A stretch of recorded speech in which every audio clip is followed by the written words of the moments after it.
Story 1. The feast we never spoke of. The thing about starvation is it changes you. Your body, your mind, your morals. But nothing changes you more than the things you'll do for a warm meal. I used to think I knew myself. I had a job, a few friends, a family that wasn't perfect but wasn't awful either. I liked hiking weekends in the mountains, breathing air so crisp it felt like medicine. That's who I was before the avalanche, before the hunger, before I lost pieces of myself I'll never get back. There were 7 of us when it started, a random group thrown together by a guided winter hiking trip. There was me, Matt our guide, an older married couple named Greg and Linda, 2 college kids named Kara and Jake, and a quiet guy called Vincent who kept to himself. The trip was supposed to be 3 days of snowshoeing, frozen waterfalls, and campfire stories. But on the second day, the snow came down too hard, too fast. We lost the trail. And when the avalanche hit, it swept most of our gear and any chance of rescue into the white void below. Matt found the lodge, half buried in snow. It was abandoned, just a shell of creaking wood and broken windows. But it had a fireplace, some leftover blankets, and 4 dented cans of baked beans.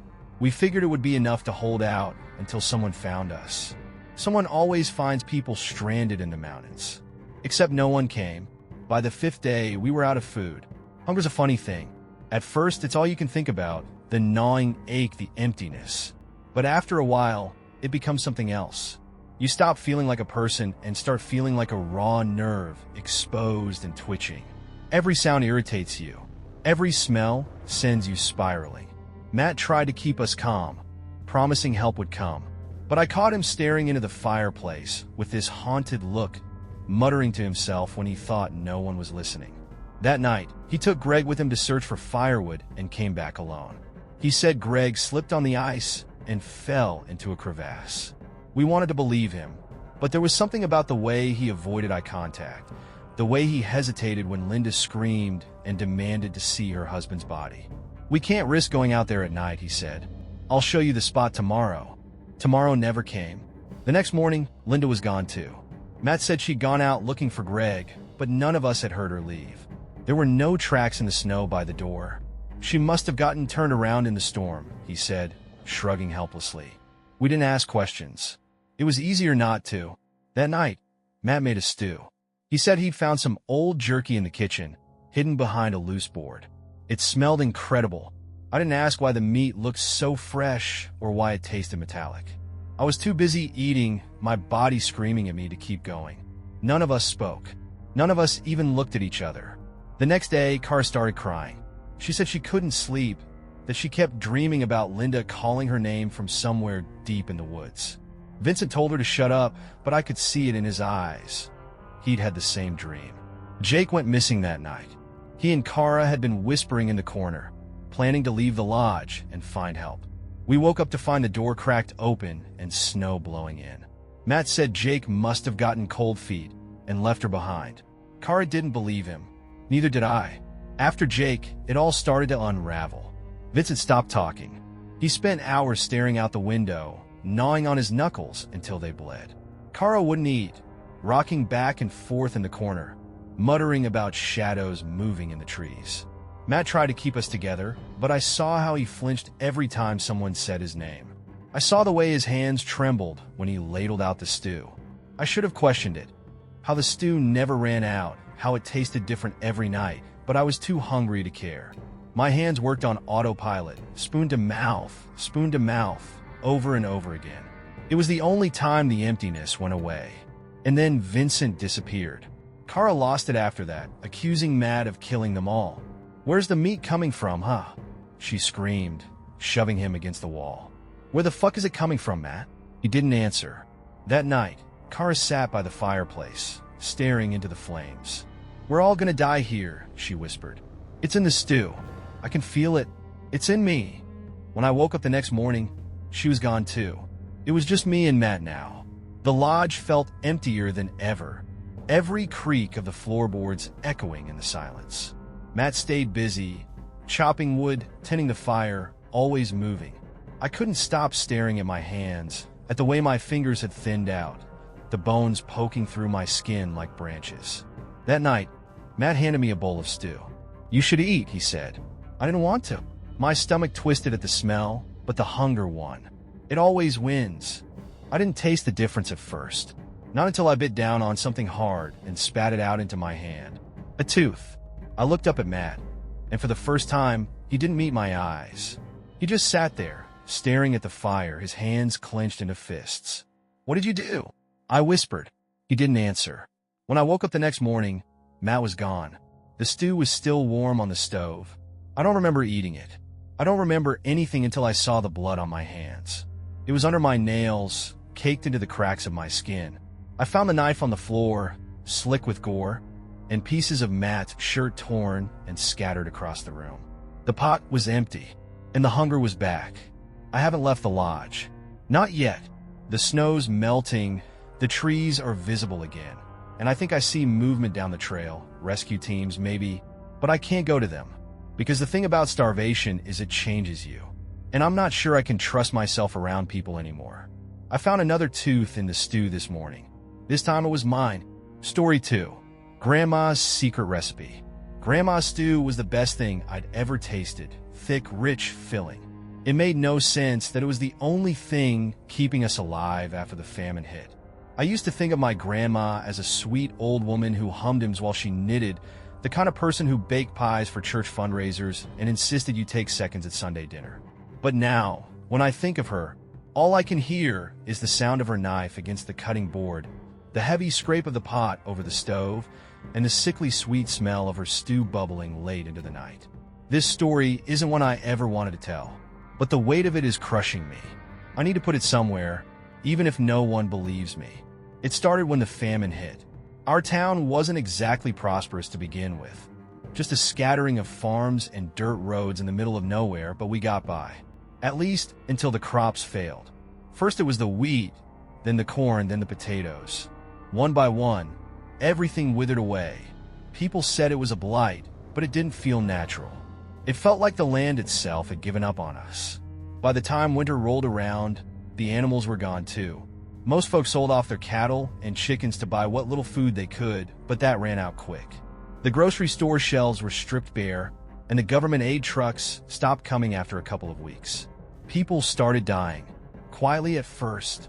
An elderly neighbor here, a sick child there.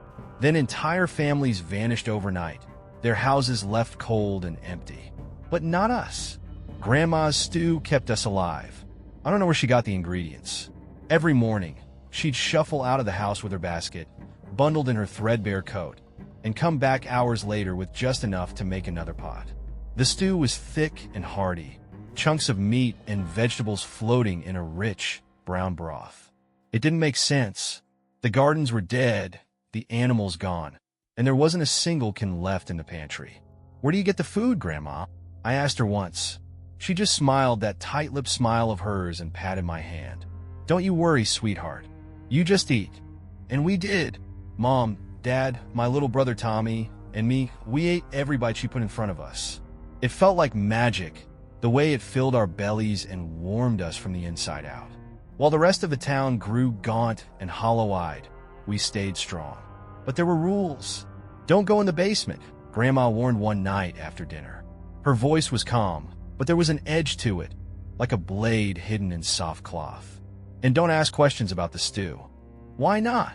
Tommy asked, his spoon clattering against his bowl. Grandma's smile faltered. "Because curiosity killed the cat. Now finish your dinner." I started noticing things after that. Sometimes, in the middle of the night, I'd hear her moving around downstairs. The creak of the floorboards, the faint clatter of jars, the low murmur of her voice talking to someone. Other times, I'd see her coming back from her morning trips with stains on her clothes. Not dirt, not mud, something darker. I wanted to believe it was just my imagination, but the signs were everywhere. The way she always locked the pantry after dinner. The way the basement door was bolted shut, the key tucked into her apron pocket.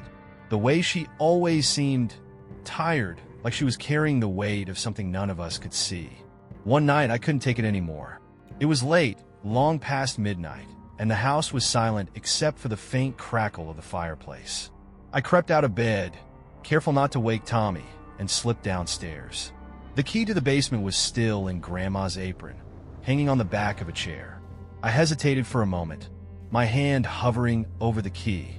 But the memory of that stew, thick, rich, and filling, pushed me forward. The basement smelled wrong. It wasn't the damp, musty smell you'd expect. It was sharp and metallic, like rust and raw meat. The single bulb hanging from the ceiling flickered as I descended the stairs, casting long, jittery shadows on the walls. At first, I thought it was just jars, rows and rows of glass jars lining the shelves, filled with strange, unrecognizable things floating in murky liquid. But then I saw the table. It was covered in stains, brown, red, some almost black, and in the center of it was Grandma's journal. The cover was cracked and faded, the pages thick with grease and fingerprints. My hands shook as I opened it. The first few pages were recipes. Normal ones, the kind you'd expect from an old family cookbook. But as I flipped further, the handwriting grew messier, the ingredients stranger. One family member per season. Meat must be fresh to preserve its spiritual properties. The stew will sustain the bloodline through famine. I nearly dropped the book when I turned the next page. A diagram stared back at me, a human body, labeled like a butcher's chart. Suddenly, it all made sense. The stew, the warnings, the stains on her clothes. I slammed the journal shut, my stomach churning. But before I could run back up the stairs, a shadow fell over me. Couldn't help yourself, could you? Grandma's voice was calm, almost amused. I turned to see her standing at the top of the stairs, her knife glinting in the dim light. "Grandma, what is this?" I stammered, holding up the journal. She sighed, stepping closer. "It's tradition, sweetheart. Our family's way of surviving. You think the famine is natural? You think the crops failed on their own?" She shook her head. "This town is cursed. Always has been. And the only way to beat a curse is sacrifice." My legs refused to move as she reached out and pressed the knife into my trembling hands. "It's your turn to choose," she said, her voice soft but firm. "Tommy's sleeping upstairs. You'll do it while he's dreaming, won't you?" My blood turned to ice. "No," I whispered, dropping the knife. Her smile returned, wider this time. "Suit yourself," she said, bending down to pick it up. "But the stew's getting thin, and if you won't choose, I will." I don't remember running up the stairs or grabbing Tommy or sprinting into the frozen night. All I remember is her voice, echoing after me as we disappeared into the woods. "You'll be back," she called. "They always come back when the hunger hits." We haven't gone back. Not yet, but it's been 3 days, and Tommy keeps asking me why my stomach's growling so loud. I don't know how much longer I can hold out. Story 3. The Volunteer. The sign read, "We are looking for volunteers to help our community survive the famine. Housing and meals provided." It sounded too good to be true. They say desperation makes fools of us all. If that's the case, then I must have been the biggest fool in the city. But what do you do when your stomach's been empty for days, and your apartment smells like mold and regret? When you've already sold your coat for a stale loaf of bread, and your friends have vanished without a word, you cling to hope, even when it comes in the form of a crumpled flyer stapled to a telephone pole. The ad was simple. No flashy graphics, no slick marketing language. Just black ink on yellow paper, the kind that screamed cheap. "We are looking for volunteers to help our community survive the famine. Housing and meals provided.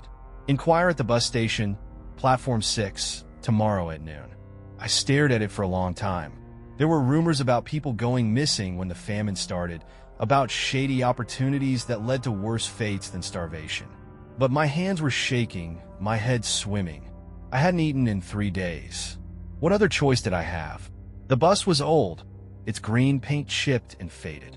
A woman in a thick scarf waved me on with a smile that didn't quite reach her eyes. The other passengers looked like me, gaunt, hollow-cheeked, desperate. We drove for hours, the city fading into a blur of gray behind us. The countryside wasn't any better. Barren fields stretched for miles, the earth cracked and dry. I wondered how a commune could survive out here, let alone thrive. When we arrived, the place looked almost idyllic. A cluster of neat wooden cabins surrounded by pine trees, smoke curling from stone chimneys. A group of people stood waiting for us, their faces bright with smiles. "Welcome," a man called, spreading his arms wide. He introduced himself as Michael, the group leader.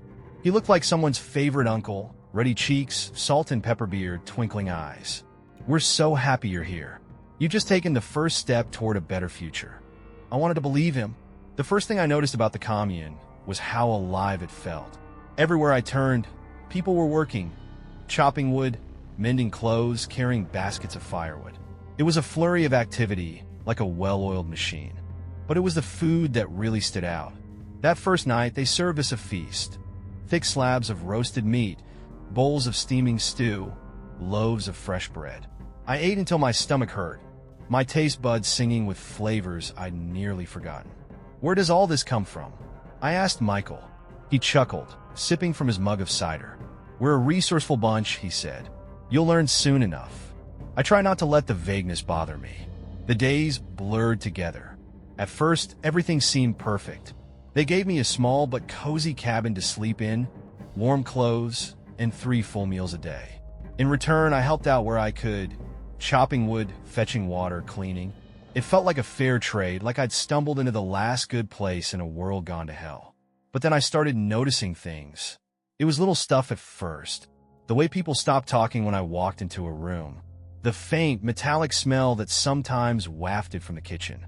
The way no one ever seemed to question where the food came from, or why there were no crops, no livestock, no supply trucks. And then there were the disappearances. It started with a guy named Ray, a quiet man in his 40s who worked in the wood shop. One morning, he just wasn't there. "Where's Ray?" I asked over breakfast. Michael shrugged. He decided to move on. Didn't say goodbye. I shook my head. Ray didn't strike me as the type to leave without a word, but I let it go. Then it was Maggie, the woman who worked in the kitchen. Michael gave the same explanation. She'd left to find her own path. By the time the third person vanished, my unease had turned into full-blown suspicion.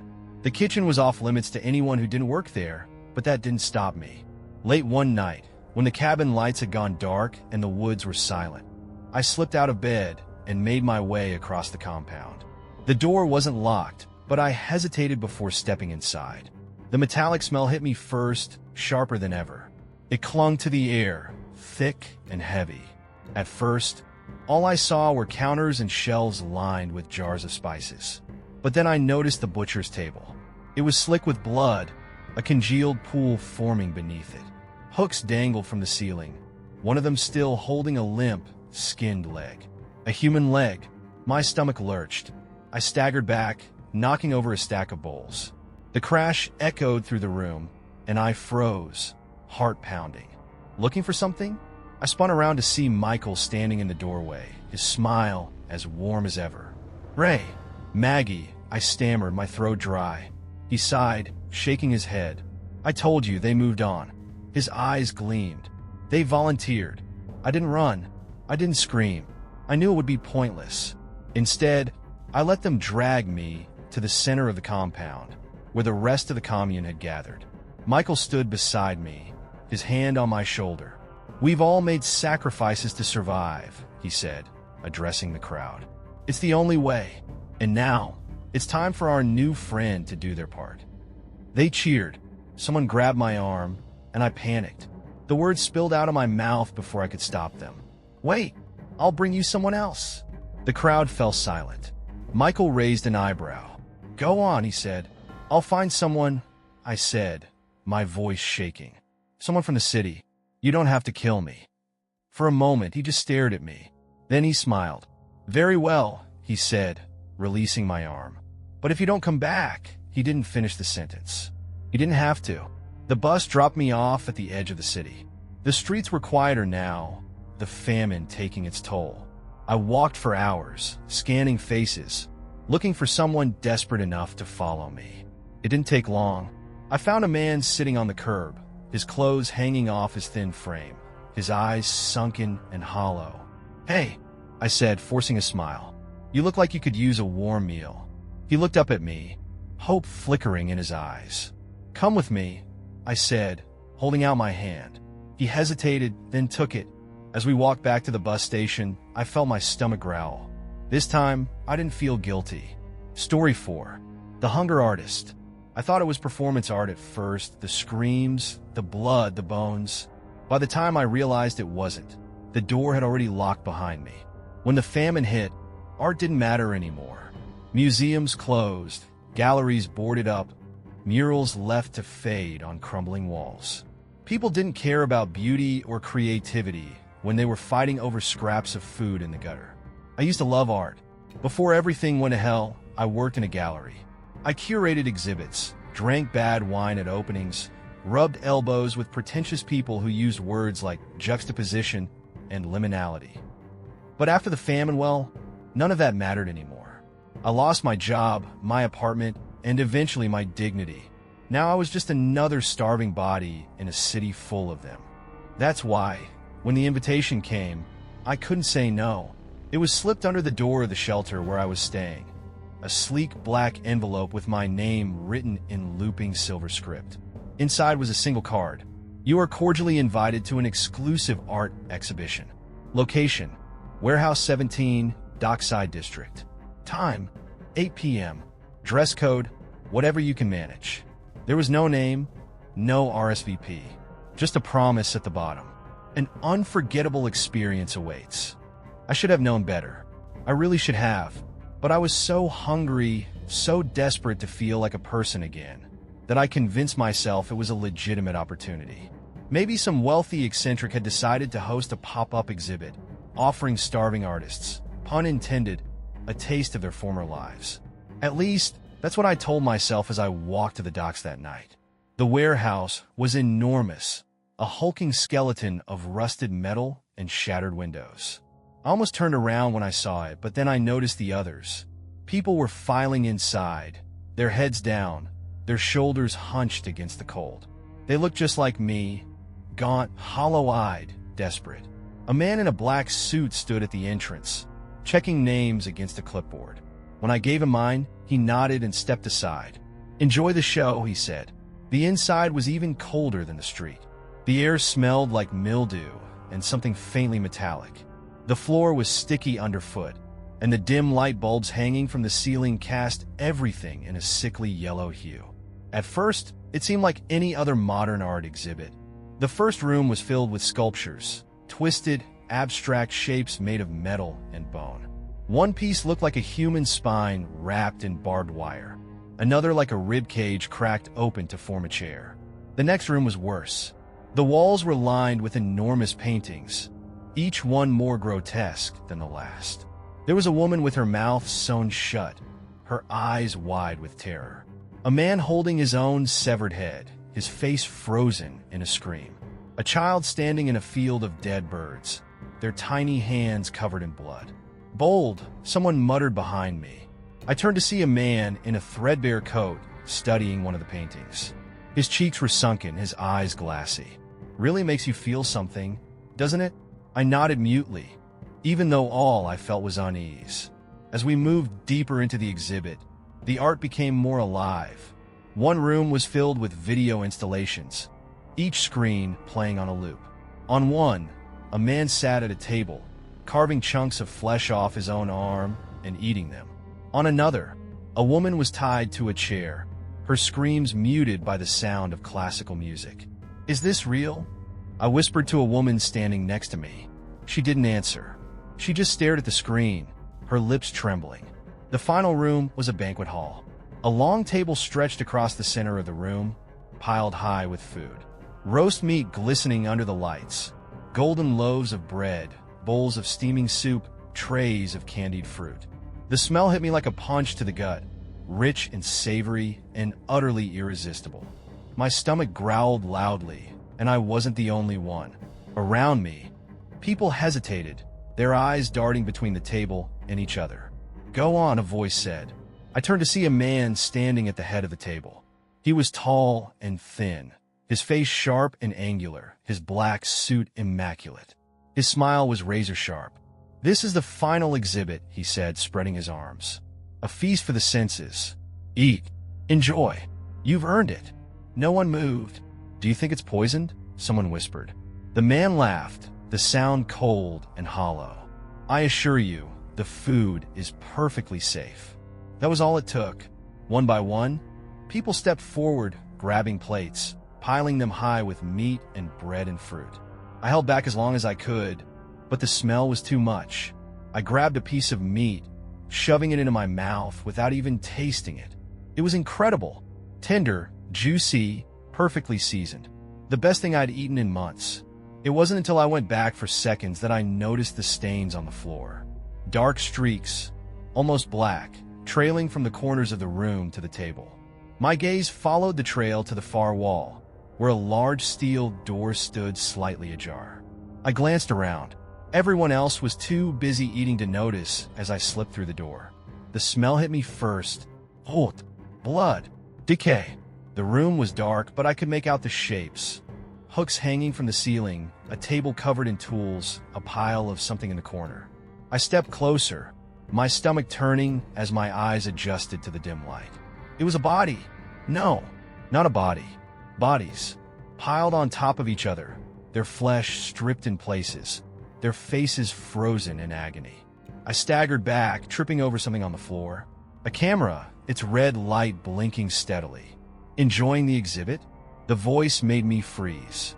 I turned slowly to see the man in the black suit standing in the doorway, his smile wider than ever. "What is this?" I whispered. He stepped forward, his polished shoes clicking against the floor. "Art," he said simply. "The purest form of it. Survival. Sacrifice. Humanity stripped bort." I shook my head, backing away. This is murder." He laughed. "Murder? No, my dear. It's participation. Every guest is part of the exhibit." His gaze drifted to the camera on the floor. "Smile. You're the star of the next piece." The last thing I remember is his voice, calm and cold, as the others dragged me to the table. "Eat or be eaten," he said. I chose to eat. I wonder how many people are watching the footage right now, watching me devour human flesh with tears streaming down my face. I wonder if they'll call it art. Story 5. The farm. They told us we were lucky to be chosen for the farm. That's where the survivors would be. That's where we'd be safe. They lied. When the government official handed me the ticket to the farm, I cried. Real, ugly sobs that I couldn't hold back, even though it embarrassed me in front of the others waiting in the endless food ration line.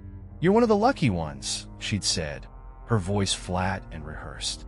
She didn't smile, didn't offer a hint of hope, just handed me the card with Survivor Placement Program printed in bold letters at the top and waved me on. Lucky.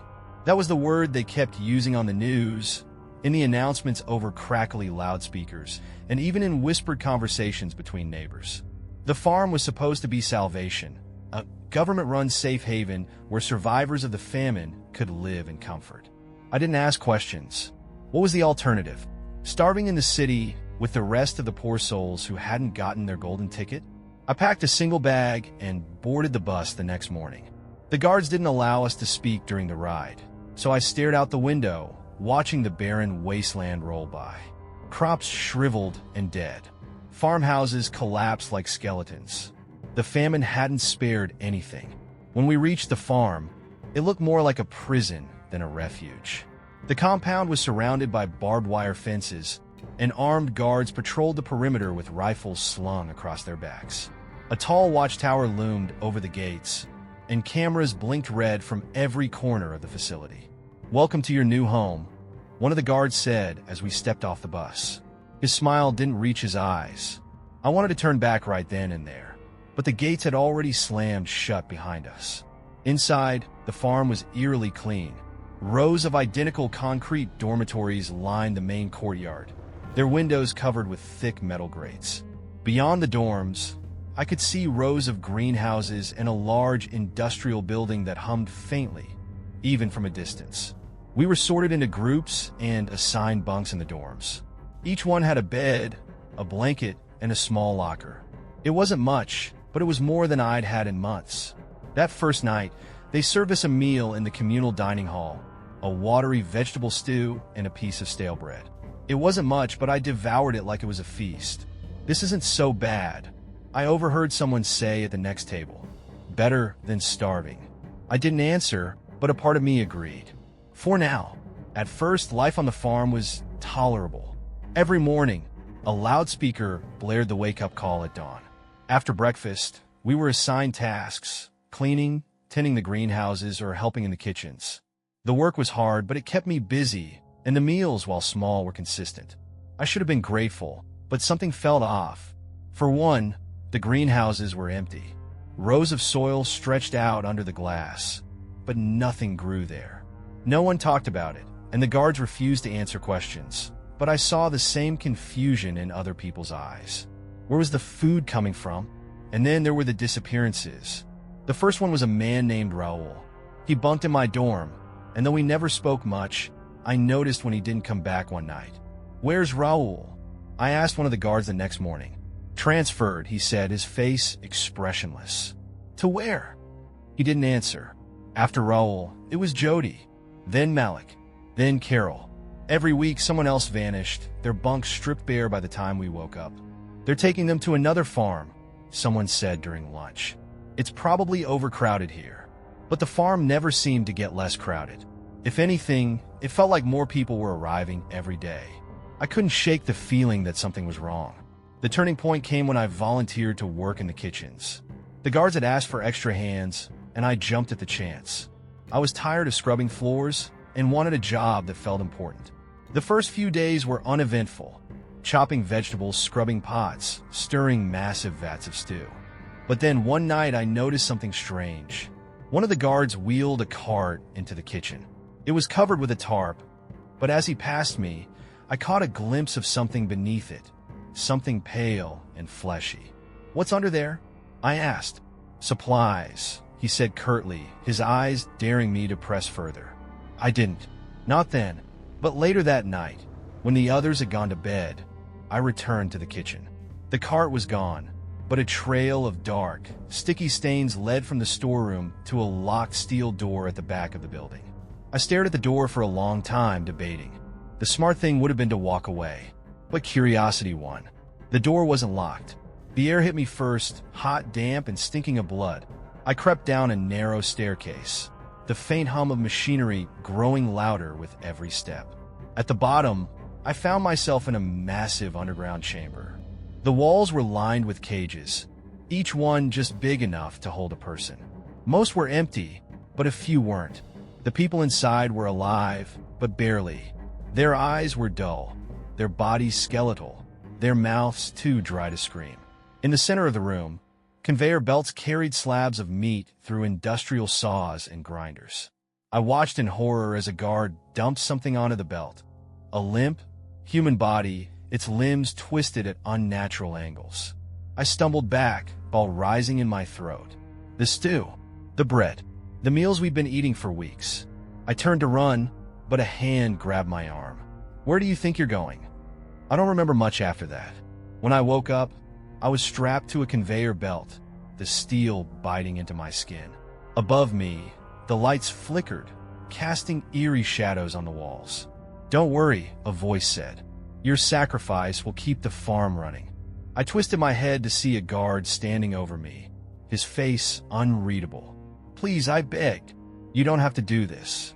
He didn't answer. The conveyor belt jerked forward, and I screamed. Through the blur of tears, I saw something in the distance, a glass window overlooking the chamber. Behind it, a group of people sat at a table, eating bowls of stew, their faces blank. My family, mom, dad, my little sister, alive but wrong. Their movements were robotic, their eyes glazed over, their mouths chewing mechanically. "Stop," I whispered. "Stop." But they didn't. They kept eating, and I kept moving toward the grinder. Thanks for watching.